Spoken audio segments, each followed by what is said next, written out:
Welcome to Intrinsic Motivation from a Homie's Perspective podcast, where we meet experts from all walks of life to learn their intrinsic motivation so that they can share it with the world. What do we have in store today? Stay tuned to find out more.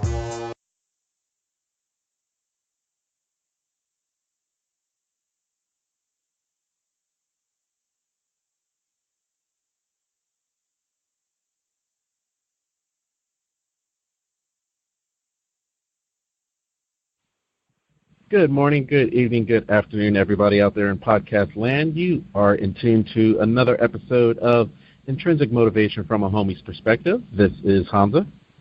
And I am David. And today our guest is the real life, if we could say, Forrest Gump. In his brief introduction, and we'll get more into it as the podcast goes on, but I think Ari, and I'll give you his full name, but the person we're going to interview has so many experiences that I'm sure when he looks back, he would question, like, how did this happen? And even on his site, he's like, I've been through a lot. And as we all know, if we were through everything we were supposed to know, then we wouldn't be here. So our guest is here because he had so much more in store that he may or may not even know. So without further ado, I'd like to welcome Ari Gunzburg to the podcast. Welcome, Ari. Thank you. Thank you very much for having me. Yes, nice to be here. Thanks for being there. Absolutely. And so before we had gotten on, we were talking about one of your excursions, which you have many. So before we jump into any particular activity, if you could give a little bit about your background and what you are currently doing that makes you happy. Okay, so I work in marketing. That's my old job, I guess you could say, because I'm currently working on building up into becoming a motivational speaker and into getting out in front of people and in front of the audiences and just connecting with them and helping people to be more than what they currently are. And part of that is another little side project that I started, which is a wilderness business.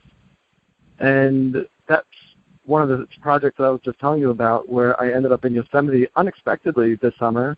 I had no idea that I was heading out to California until about a week or two before I went. And I was able to make it work. And so right now I am doing marketing still to pay the bills, and doing stuff to make me happy is the motivational speaking, the motivational stuff, and then the wilderness stuff, where I get to help people who have never experienced the wilderness before, or who have experienced it to some degree, but I help them to experience it in a much more intense setting, depending on what they want. Obviously, I'm not taking people out into the middle of nowhere if they don't want to be there, but I can sit there and I can introduce them to different varying levels of the wilderness as they would like to experience it.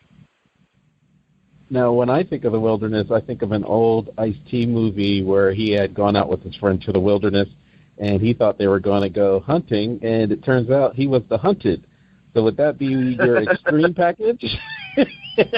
We don't bring guns, so that's one.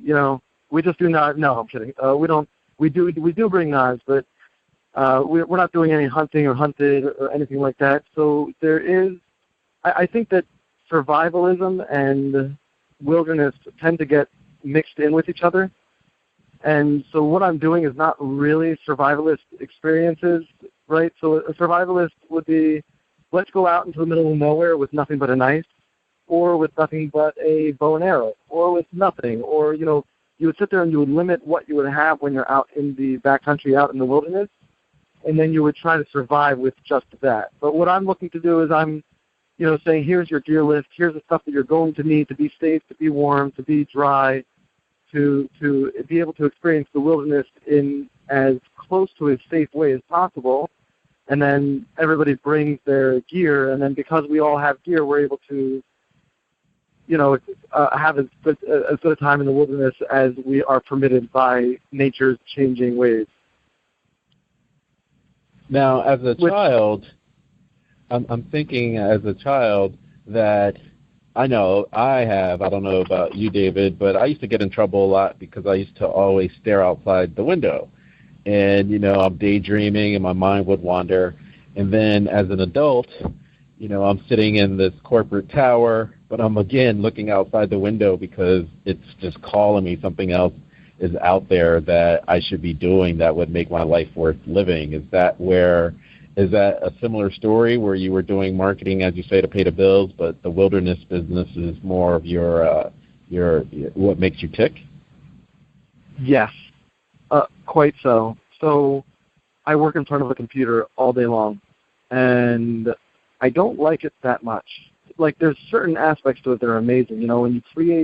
When you have nothing and you create it into something, when you're working on a new campaign, when you just launch a website, there are very good feelings there.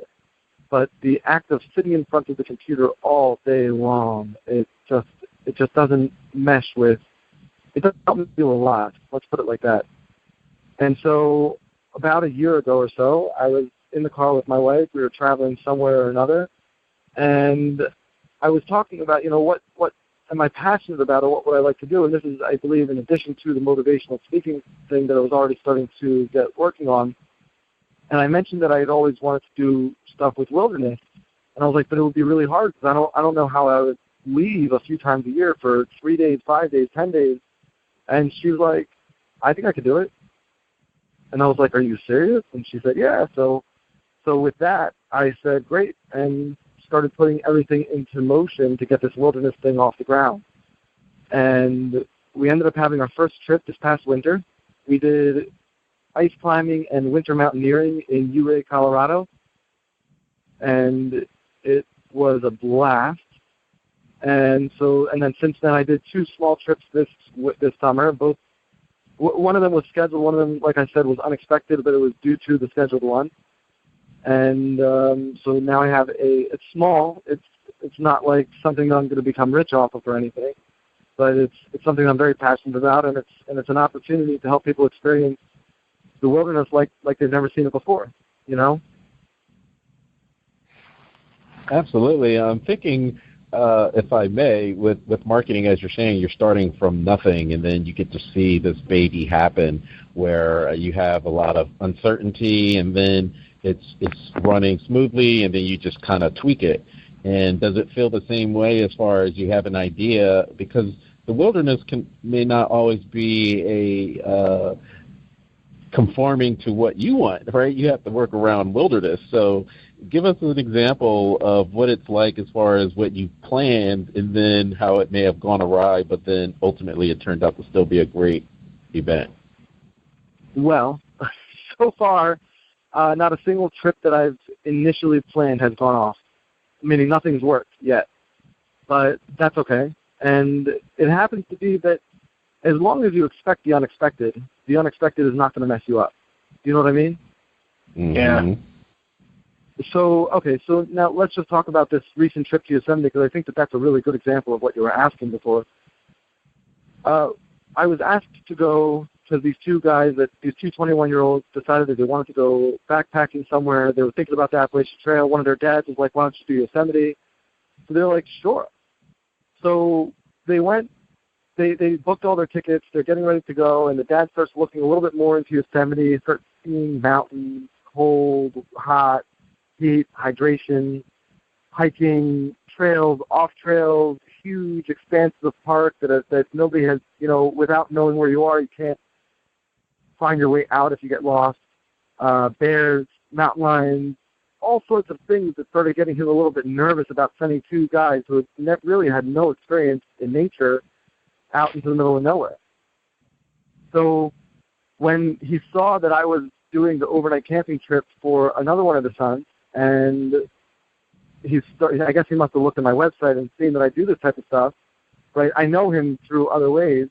So he saw that I do this type of stuff. He texted me the second day of this camping trip, and he said, hey, I've got a hiking proposition for you. And long story short, basically he had me go on the trip with his son. So his son was looking through a guidebook, and he found a very strenuous 46-mile trip that is recommended to do in 6 to 7 days. And he said, let's do it in 3. And so we were all kind of trying to explain it to him that, 46 miles with 7,000 feet of climbing and backpacking. I don't know if we're going to be able to do that in 3 days. And it would be very intense to do it in 3 days. And because it's hard when you're used to walking around, right? And especially if you're very fit, you're like, what's the problem? I walk 4 miles an hour, right? 4 miles an hour is like 10 hours of walking. Why should that be such a big deal? But 46 miles in the front country and 46 miles in the back country are very different. And then those elevation miles make a huge difference as well, right? Because when you have to climb, let's say, 1,000 feet over the course of a mile, it might take you an hour or more to do that 1 mile. Plus, you're lugging 30 to 45 pounds on your back, so it just changes everything. Oh, you need water? Great. We have to stop at a lake and filter the water, and that might take 45 minutes. Mm-hmm. So over time, he started to adjust to the idea that maybe 46 miles over 3 days was a bad idea.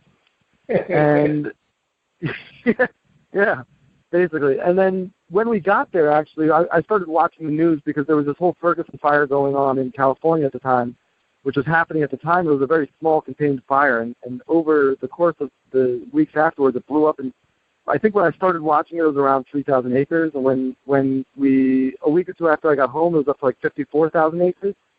Whoa. So, that forest fire was just blowing up all over the place. And so that really messed us up because Saturday night, our flight was Monday morning. Saturday night before that, I checked the news, and there's this road over there called Glacier Point Road, which is where the trailhead for what we wanted to do was, and they shut it down for fire operations. So now we definitely have to make new plans. When we got out there, we sat down with a ranger, and who was offering us the permit, because you need a permit to go backcountry camping out there.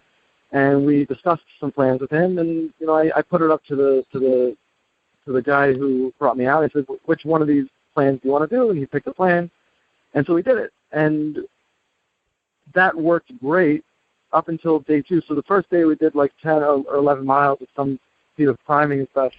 We did Cathedral Lake and Sunrise High Sierra Camp, and then we camped out at the second Sunrise Lake if you're ever looking at a map of Yosemite.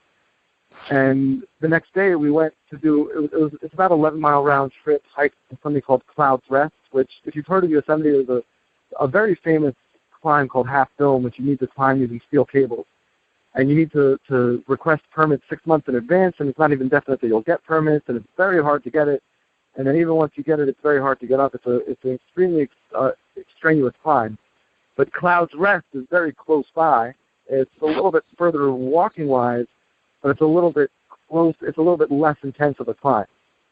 So, and you don't need permits, which is the greatest part of it of all. Plus, it's a little bit higher than Half Dome. So we said, let's do Cloud's Rest, and we started hiking towards it. We got a mile and a half into it, and we turned the corner, and we had been told on the way out that Yosemite was closed, like the whole park. Some other lady in the backcountry had gotten a text message in the middle of the night saying the park is closed. And we saw some people at the trailhead, and they said, no, the park is not closed, just the valley. So we were like, okay, good. But it was still, it's like everywhere that you were smelled like a campfire. And because this fire was so close by, and everything was hazy, but we were hoping not too hazy. And we continued on our way to Cloud's Rest. We turned a corner, and we look in front of us, and it's just a wall of white. The haze was so bad you could see nothing. You could see 500 feet ahead of you, maybe. And typically in Yosemite in the summer, it's bright blue skies. You could see 20 to 25 miles. So we had a little conference, and we said, you know what, let's cancel our plans for Cloud's Rest. And we saw how bad the haze was getting, so we said, let's go back to our campsite because we were leaving our camp where it was. Let's pack up our stuff and go instead to what we were going to do on Thursday, and then we'll go out of here, we'll camp at a regular campground, and then try and go to the northeast part of the park, which is as far away as possible from the fire, to hopefully be able to salvage our last day and do some hiking out there. And so that's what we did. We went back and we did a little off-trail hiking, and we saw a really cool lake that's way off-trail. And we went out to the front country again. We camped out overnight. And then we had another situation the next day where nature changed our plans for us.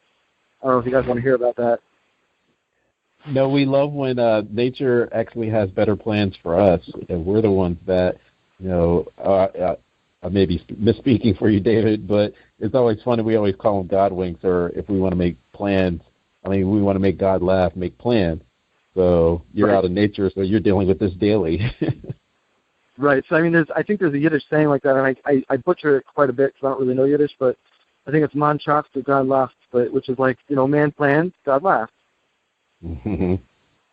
So on Thursday, we wanted to climb this mountain at the northeast part of the park called Mount Dana. It's about just over 13,000 feet. And about halfway up, 500 feet above the tree line or so, at like around 11,500 feet. It's just an estimate because I didn't have an altimeter, however you pronounce that. We were going up, and I kept on looking at the clouds and telling the guys, I'm like, I don't like how those clouds look. I don't like it. And then finally I heard thunder. And thunder above the tree line is not something you want to hear because those storms are coming straight to that mountaintop, and there is no cover. You are the highest thing around, Mm. So when that thunder roared, I screamed up to them. I was like, we're going down, and we're going down now. And then we just hightailed it down that mountain. It took us like 45 minutes or an hour or so to climb. It took us like 8 or 10 minutes to get down because it was hiking climbing, not like climbing. But we just ran down the mountain, and about, when we were still 4 or 5 minutes away from the trailhead, we started getting some rain, and boy, was that cold rain up there. So even the trailhead's at about 10,000 feet. Wow. So Ari, since you mentioned, being in Yosemite and Half Dome and stuff, what did you think of? I'm sure you've probably heard of him, free climber Alex Honnold when he climbed Half Dome. Did you ever see that? I did not see that, so I'm familiar with. Did he free climb it? Yeah. It's on YouTube. His name was Alex. He did it about 5 years ago. His name was Alex Honnold, and he's a free climber. And ABC News or CBS News was there, whatever, and he free climbed Half Dome and El Capitan. He's done both of them. So, my real honest opinion of anybody who free climbs is kind of that it's idiotic. And I'll tell you the reason. I have the greatest respect for people who can climb stuff like that and make it down safely in a free climb. Yeah. It's not even like one small, simple mistake and that's it, done, you're dead. No, I know. So there's something else called free deep water soloing, which I've always meant to do, but I've never gotten a chance to. And that's something that I would do, and that's something that I don't think it's crazy to do. And basically, you find a good cliff that overhangs like a lake or a large, deep body of water, and you climb it without ropes. But then, worst case scenario, you fall down into water. So you're able to walk away and fight another day. But the idea of, and I'll tell you one of the big things that makes me say that is that there's a story, and I don't know what the guy's name was, but there's a story that me and my climbing buddies used to talk about. This guy who used to climb, he was like one of the world's top climbers, and he went to go free solo Seneca Rock, which is down in West Virginia. It's maybe it's a multi-pitch climb of maybe 300 feet or 900 feet or whatever it is, and the whole way up is supposed to be like, let's say, grades 5.5 through 5.7, and just to give you an idea, 5.5 through 5.7 to a climber is basically almost climbing a ladder. It's big, thick holes you can really grab hold of, and they're really close together, so it's like fairly easy, And he just slipped in one point. Yeah. And that was it. He was done. Mm-hmm. So free climbing is awesome. Greatest respect for anybody who does it, but kind of in the back of my mind, I'm like, oh, what are you thinking? It's the same thing as when I'm driving around. I see a guy driving a motorcycle without a helmet. It's great. Granted, as long as nothing goes wrong, I'm sure it's a much more pleasurable ride. But there's always that one time, Yeah, and they even, they had cameras there. They had another guy that was on ropes, actually, kind of following along and filming it. And me personally, I have a fear of heights. So when they were showing the angles where you could just see all the way down, like over him, all the way down to, man, I'm just, just gives me shivers just thinking about it. But he was so calm, and he just didn't even blink. He just did it without zero fear. And I found out I was with you. It's like, God, that's the most craziest thing. One little thing and it's over. But he just, no fear, and he just does it without even blinking. I always thought that was impressive. So I just wanted to see what your opinion of that was. Yeah, so there is other stuff. So they grade terrain, and I'm still learning the grades. But they grade terrain, I believe, class 1 through class 5. And so before I was talking about the climbing scale, 5-7, 5-5. Those are marks on the five grade scale, right? So yeah. And like a grade 1 would be like walking on a sidewalk. It's level, basically. So, when you get up to like grade 3 and grade 4 terrain, there are people who may have to rope up for it just to be a little bit safe. Or, some guides might sit there and say, look, we have to rope up for this stuff. But, so that's the type of stuff that, depending on how it looked, I might be a little bit more inclined to say, look, we don't really need to rope up. Let's just follow the rule of don't fall. But, and that's like in winter, like I was talking to the gentleman whose guide company we used, right, and he was telling me about the guide. And he said, look, he regularly does class 3 and class 4 terrain without ropes. Like class 3 is where you start maybe would use a rope, and class 4 is where like a rope would be recommended. Not like a rock climbing rope, but to like rope the climbers together so that if one person fell, the other people could catch them. So, he says he does that stuff without ropes, and I'm like, well, what does he do if he falls? He's like, it's very simple. He just doesn't fall. Yeah. So, but that's not like steep vertical walls. Yeah. So, Ari, do you have any like aspirations to like climb Mount Everest or anything like that? I'll tell you what I was telling somebody a little while ago when they brought up Everest. I think it was the kids on the camping trip. I told them that I'm beginning to develop an unhealthy obsession with Everest. Unhealthy because if I ever decide to act upon it, there is some level of danger to it. It is certainly a lot less dangerous now than it was, let's say, 50 years ago, or even 20, 30 years ago. But there's still quite some level of danger with it. A big thing also is, start with what you can do, and before you get into the biggest. And so one of the things that I want to try and do is I want to try and climb a high altitude mountain before I even think about Everest. And when I say high altitude, I don't mean high altitude compared to Everest. I mean high altitude compared to anything else that we have in the States. So like the highest mountain we have in the States is in the continuous states, like not in North America, but it's down here in the 48 continental. And that is Mount Whitney, and that's 14. It's like that's in the 14s. So I would like to climb that at some point. And that's not even what I mean by high altitude. High altitude, I'm talking more like, let's say, Kilimanjaro, which is 19,000+ feet. And so the thing with a lot of these mountains is that the higher up you get, the harder it gets. And the reason is less so because of the terrain, which some of them have very difficult terrain, and more so because of the altitude. Like just climbing Kilimanjaro, I believe Kilimanjaro is what they call a walk-up. You can just basically hike up to the top of the mountain. But as you get higher and higher in the altitude, it starts getting harder and harder to breathe, and it starts getting more and more dangerous just being up there. Now, that all depends on how you adjust to the altitude. So before I'm going to go and try something that's at 29,000 feet, where if you watch that documentary from, I forget what channel, but they had a documentary a few years ago that ran a few seasons of it. There are people who get up to 22,000 feet and they start having real problems. So before I start trying to do something like that, I like to see how I adjust to altitude at 19,000 feet or at 17,000 feet, etc. And then go from there. But just doing something like Kilimanjaro right now would be like a really big achievement for me because I've never been up that high. The highest I've been so far is 12,500 feet.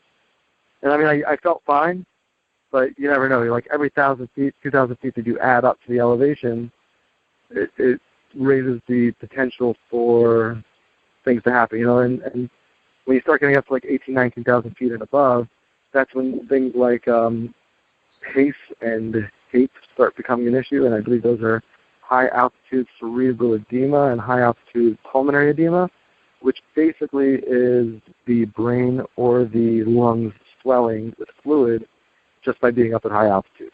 So by taking it slow, you can avoid that, but it's always good to know how you react to the lower altitudes before you start thinking about doing anything that's above 8,000 meters. And Everest is well above 8,000 meters, and that's 8,000 meters. Above that they call the death zone, because the air is so thin and the body just starts turning on itself and eating its muscle, and it's kind of crazy what happens up there. Oh, wow. Yeah, doesn't it take like a few months to climb Everest, because you have to it's really important to adjust to the altitudes? Absolutely, yeah. So the little that I know about Everest basically shows that, like, a typical climbing schedule would be, I can't give it to you exact, but you get there at least a month or two before you would be planning on summiting. So summit season is like late May typically. So people are arriving in April, maybe even late March, and then they're going to start to try and acclimate to, let's say, 11 or 12,000 feet, and then they try and get up to base camp, and they literally just hang out at base camp for a while. Base camp is 17,000 feet, and they just hang out at base camp for a while, just literally just acclimatizing to the altitude and letting their body get used to being at 17,000 feet, which is, a huge jump. And then they start, as it starts to lead up to a time when they may be able to summit, they're going to start going up a little bit higher and then coming back down, and going up a little bit higher and getting back down, because then each time they go up, their body's going to throw a little bit more of a different chemistry into their blood, and that new blood chemistry is what helps them survive and what helps them actually thrive. I don't know if I would want to call it thrive, but is what helps people survive and thrive when they get up to those high altitudes. Yeah. Yeah. Wow. Well, I'll just. Do you guys have any aspirations of climbing Everest? Yeah.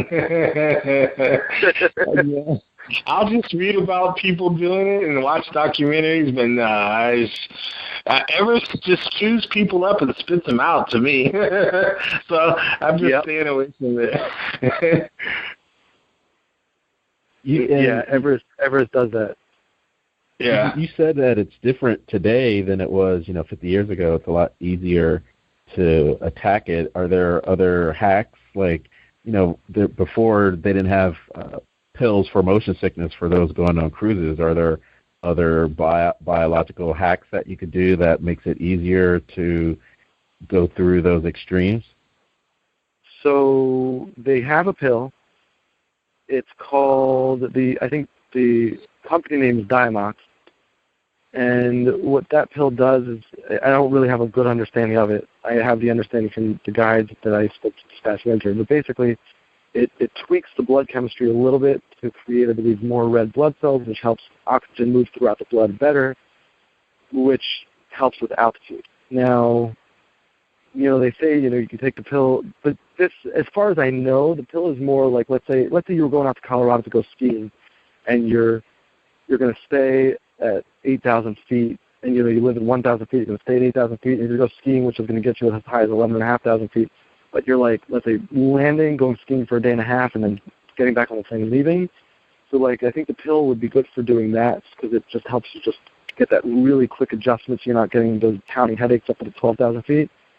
Mm-hmm. But I don't know how good the pill is for going up Everest. I don't think that it was developed for Everest. I think it was developed for high altitude, but I don't know if it was developed for extreme altitude. And then, so other hacks that they have, so the reason why I think that it's easier is because the route is much more set, and the guide companies have learned a tremendous amount. Now, I don't know if I want to say easier. I want to say a little bit safer, because the guide companies now will sit there and say, look, we just can't do it. This is not going to be safe.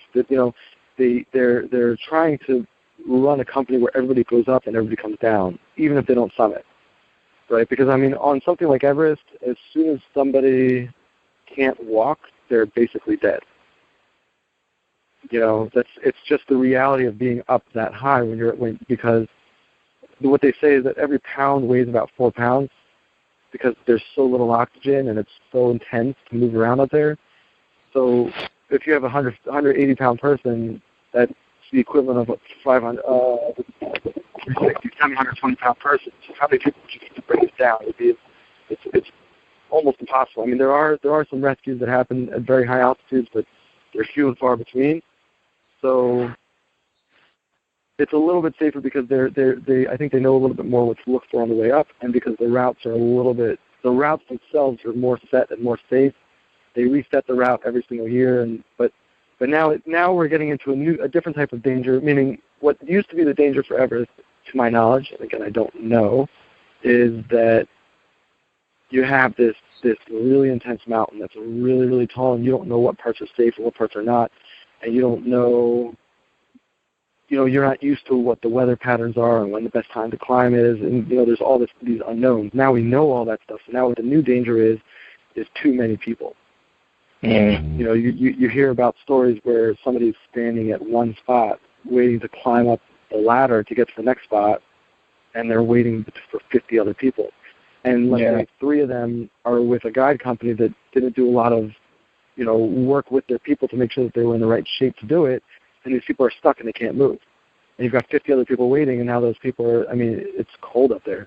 So they're potentially getting frostbite, they're potentially losing a lot of energy, they're potentially running out of all the oxygen because you bring limited oxygen up with you. And that's where the danger has started coming in more so than anything else. Well, I can remember there was that documentary on that one climb that happened. I think it was in the late 90s that went just horribly wrong. And the John Krakauer Into Thin Air? Yeah. That one, yeah. And I just remember them saying that 2 of the most experienced guys in the world climbing this mountain perished. I'm like, wow, that scared me. The one guy, lost or whatever. And then the other guy. Scott Fisher and Rob Hall. Yeah. And then, Scott Fisher, exactly. Scott Fisher and then Rob Hall. I remember that whole thing was so sad because one of the people in the expedition was in so much trouble that they weren't able to do a rescue for him, so he was just resigned that, okay, this is it, I'm going to die up here. And he told Rob Hall, just go, save yourself, and Rob wouldn't leave him because he was the expedition leader. It's kind of like, going down with the ship, and there's no way, I guess, he felt he could come down that mountain without someone. So he had, I think, a satellite phone. He had to call his wife, told him what was going on, and I ain't coming back, honey, and ended up hanging up and dying with that guy, the 2 of them, somewhere up on that mountain. Yeah. Well, the storm, I don't know that he just sat there and decided to die, but the storm was really bad. And also with that particular story, part of what I think went wrong, and it's not really my speculation, but more John Krakauer, who was there, is that he had sat there and set up guidelines. Said, if wherever you are, no matter where you are, but let's say 1 p.m. or 2 p.m. or whatever it was, you need to turn down because we need to have enough oxygen to get off this mountain. And he didn't follow the guidelines that he had set up beforehand, right? Meaning they were summiting at like 5 p.m., which is absolutely crazy, right? So Everest is, and I think it's like an 18-hour trip from Camp 4 up to the summit and back down, right? Because you can't stay on the summit for more than 20, 30 minutes or something. So a lot of people are leaving at like 1 in the morning. They have to leave between 11 p.m. and 1 in the morning. And sometimes they'll even leave earlier than that. And they're going for a very long, very grueling, very difficult 18-hour day or more. And so most people are hitting the summit at 6 a.m., 7 a.m., 8 a.m., and then almost immediately turning around. And so the fact that they were hitting the summit at 5 p.m. just sounds completely crazy, especially now. And the whole thing is that these mountains, they're known to have bad storms in the afternoon. So I don't think that they knew about this particular storm, but mountains like the weather will often be clear in the morning and stormy in the afternoon. So if they had followed their original rules and said, look, it's 2 p.m., we got to turn around, instead of like the client being like, I just paid you $60,000, get me to the top of the mountain.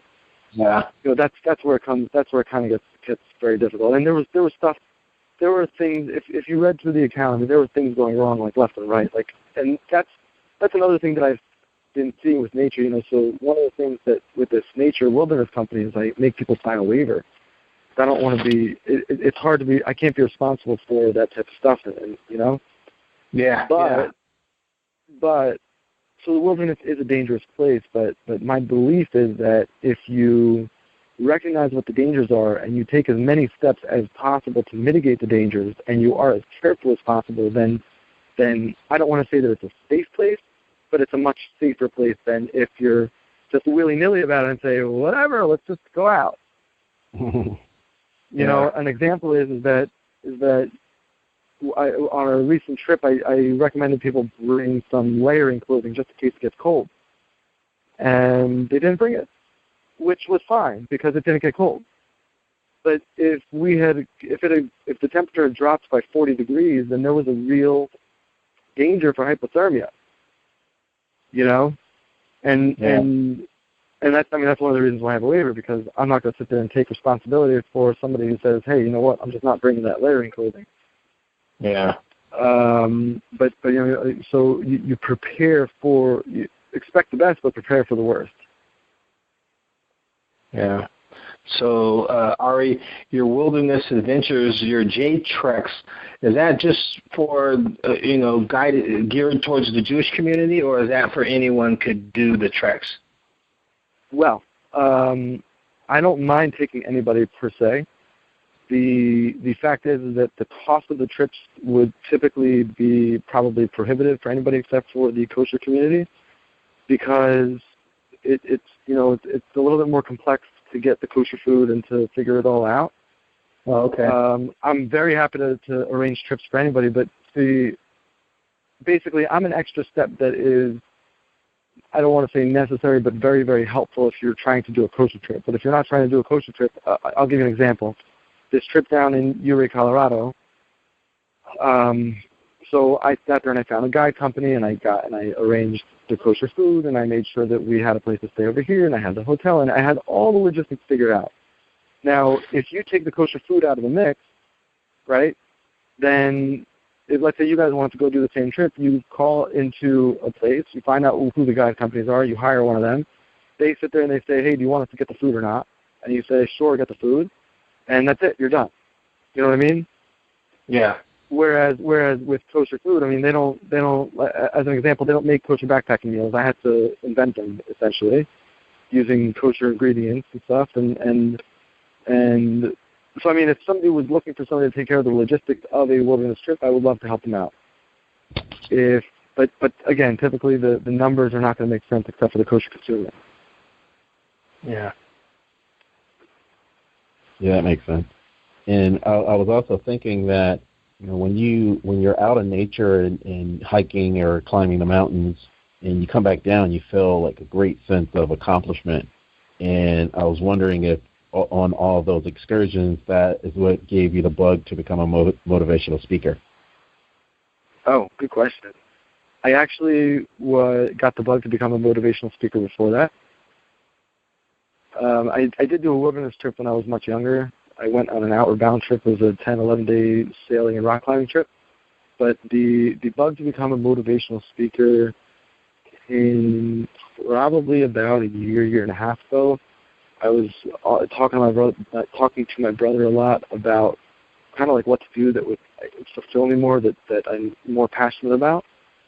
And we were going through stuff, and I don't remember exactly when, but I had always wanted to try doing Toastmasters, and I went to Toastmasters, and I gave some speeches, and I kind of started to see that, like, really, like, I really like doing this, and I'm good at it. And so I started working towards getting different certifications inside of Toastmasters, different awards, and that's what I've been doing.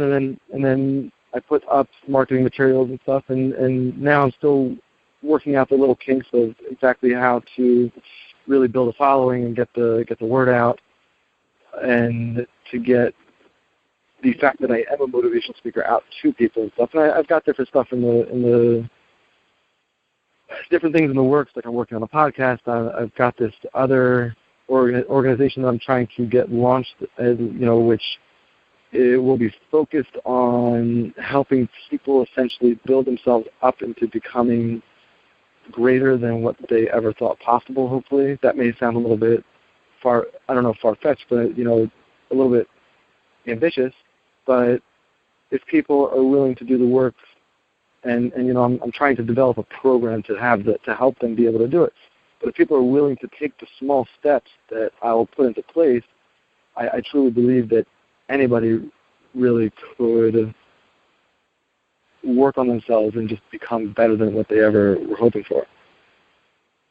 That's why I really like you sharing your stories, the different examples, and the extreme example with the Kilimanjaro, because I'm thinking you have two audiences. You have people like me that are weekend warriors, adrenaline junkies, and we have to do it within a certain time frame. Then you have more of the veterans that know to expect the unexpected. And as you were telling in your different stories, that you have to really manage a person's expectation, because they may listen to you, oh yeah, I need to bring these clothes, and then they don't bring them, and they're not taking it as seriously as you. But if it's on a bucket list, then it's something where they are motivated to follow what you have in store. Yes, I mean this particular program I was talking about actually doesn't have much to do with the wilderness thing. It's more a program for anybody. And I can certainly send you guys information about it once we launch. But it's more a program for like anybody, anything, anywhere that you can just sit there and just put this program into place to really just help yourself. Because let's face it, right? People struggle everywhere. People in all walks of life are struggling. They're having trouble. People who are rich are struggling with their own set of issues. People who are having financial troubles are struggling with their own set of issues. Everybody's having all these different things that keep on popping up and problems and struggle. And meanwhile, a lot of times people don't ever have that opportunity to say, hey, how can I fix this? What steps can I take today that will create a better tomorrow? And so this is a program that is focused on helping people to find a way to make that jump from thinking about just today to thinking about tomorrow, and really to thinking about tomorrow also, and making their whole life better really as a result. You know what I mean? Yeah, I do, and I like the fact that the theme that I'm hearing is to expect the unexpected. And I know that when we started our podcast about a year and a half ago, we didn't know what to expect, right? And then we wound up speaking to people across the globe. And so as your wilderness thing takes off, you may be surprised of people coming from other corners of the world just to be a part of your experience. So it may be a lot smoother, and they may not have hang-ups that others do, where, like you're saying, you may be separating motivational speaking and the wilderness as two different entities, but they may actually combine together. Oh yeah, no, I'm a big part of what I'm hoping for is that I can use the two of them intertwined, use the two of them together. But but yeah, they're separate in the sense that I'm not trying to sit there and take people out into the wilderness to be able to speak to them in a motivational sense. But they're certainly intertwined in the sense that I'm hoping to be able to bring home stories from the wilderness trips to boost what I'm doing with the motivational speaking, definitely. And absolutely. Yeah, thank God, that whole wilderness business is hopefully going to really take off and really help that whole motivational speaking thing. But it sounded like you guys were reading through my website earlier when you said that I've just been through tons of crazy situations, and like even before the wilderness stuff came up, there's been so many different things that have happened in my life at different points that I'm hoping to over time be able to pull back and look at different areas and say, hey, how can I turn this into a motivational message? Oh, absolutely. When we're in the middle of it, it's like, what is going on? And then that hindsight being 20/20, you see what the point of your experience that you had gone through, it was transformative, right? So I totally get that. I do want because you were talking about you had flown to Yosemite. So are you doing these tours around they get in touch with you? You're in Ohio? I'm in Ohio, yes. Okay, so they get in touch with you, and then you pretty much pick a destination, and then that's how it works? Like, kind of walk us through what's it like once people get in touch with you to go on one of your wilderness excursions. Okay, so basically there's two flavors. One is whatever you want, and one is organized trips. And so the initial way that I was going to open up the business was to do outward bound trips. Outward bound has a very specific curriculum and a very specific way of doing things. And like I was saying earlier, I was on one of their trips when I was younger, and I would love to run kosher outward bound trips, which if I can ever fill one up, then I will. The other one is more of a whatever you want, and that could be that you call me up and say, hey, I'd love to do some type of winter camping. Or it could be that you'll call me up and tell me exactly what you want and just don't have the time to plan it and make it work. Like, as an example, there's a few guys who were going to do a trip to the Ptarmigan Traverse, which is up in the Washington Cascades, the 3 to 5 day backpacking trip in ice. I don't remember if there are glaciers also, but there is some cramponing necessary, I believe. Crampons are those steel spikes you put on the ends of your boots so you can walk through ice and snow. Through icy compact snow. So there were guys who wanted to go do that, so they were going to plan their own trip, but their trip this year fell through. So if they get in touch with me this winter and say, hey, can you plan our trip for us? I know exactly what I'm doing. They just have to tell me how many people are going, and I have to just take care of all the logistics to make it all work. The other version of your own flavor is saying, hey, we really want to do something in winter. We really want to do something in summer. We want to do water rafting. We want to do kayaking. We want to do the Grand Canyon. We want to do climb a mountain, whatever it is. If you tell me kind of like what type of experience you're looking for, I can figure out some options and then say, hey, here's a few options that I found that all fall within the budget and that all fall within the parameters of what you're looking to do. Which one do you want to do? You pick one, and then we just go forward with that.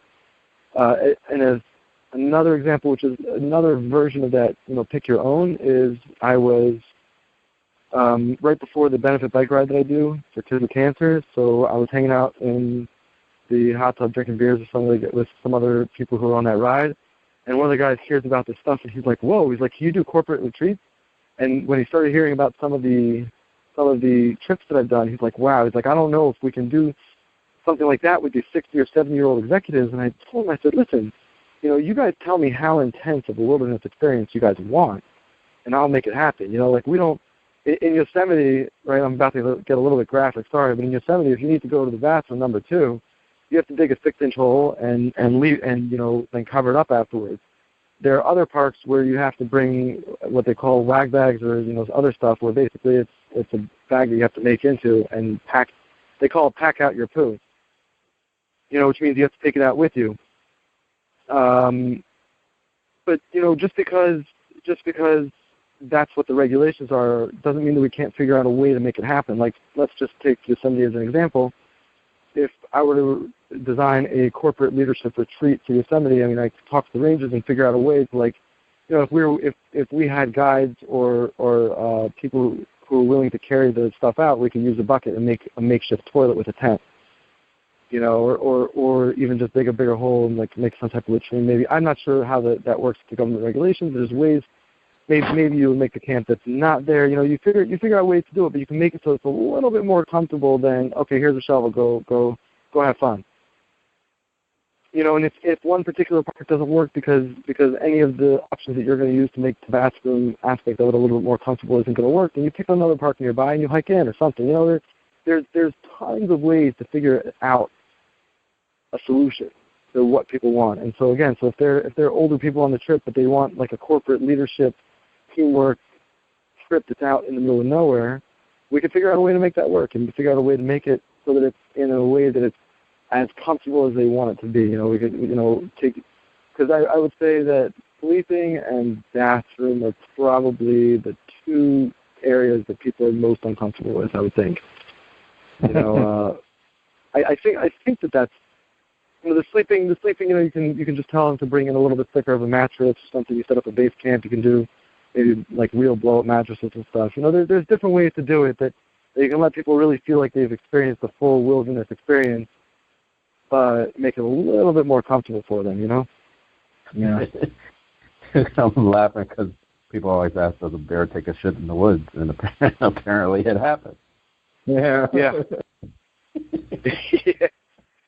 Yeah. when you gotta go, you gotta go. There's no two ways about it. Yeah. Wow, that was very scenic, and actually, wow, looking at the time, we are at the top of the hour, so that kind of flew by pretty quickly. See, that was painless. Did you have any other questions, David? Most of the questions that we wanted to ask were about the climbing and the Yosemite stuff. So, no, I think we had a good conversation. Awesome. Yeah, it sounds like this wilderness business is going to be very fruitful, and it seems like you're really happy. You're not looking at the screen on a desktop or a laptop all day. You're out in the wilderness living the life, man, and hopefully everyone else that listens to this podcast will get a bit of that motivation just from listening to that. And if they want to listen to get in touch with a motivational speaker, they can do that and get in contact with you as well. But before they do that, they would need to know the websites and social medias where they can get in touch with you. My website is easiest to type in is arigunz.com. That's arigunz.com. And that is where it discusses the motivational speaking and the typical consulting stuff. And then for the wilderness stuff, which again is most beneficial for the coach consumer, but again, you can get in touch with me for the wilderness stuff through either place. But the wilderness brand is called JTrex, and that's JTrex, TREKS.com. Perfect.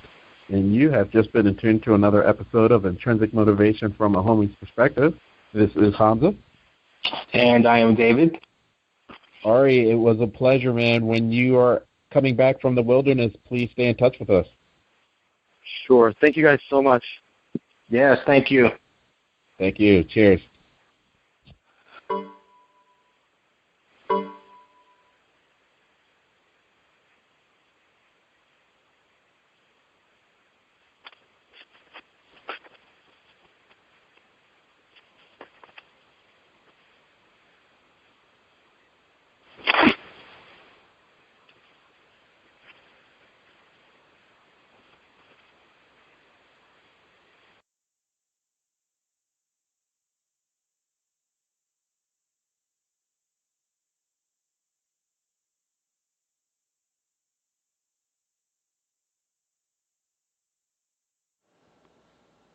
Thanks again for checking out another episode of Intrinsic Motivation from a Homie's Perspective podcast.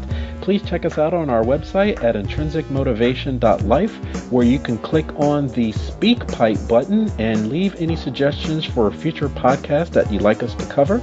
Also, check us out on our social media sites. We have a YouTube channel, Facebook page, iTunes podcast, in addition to Stitcher and Google Play, all under Intrinsic Motivation from a Homie's Perspective. Check you out next time. Have a great day.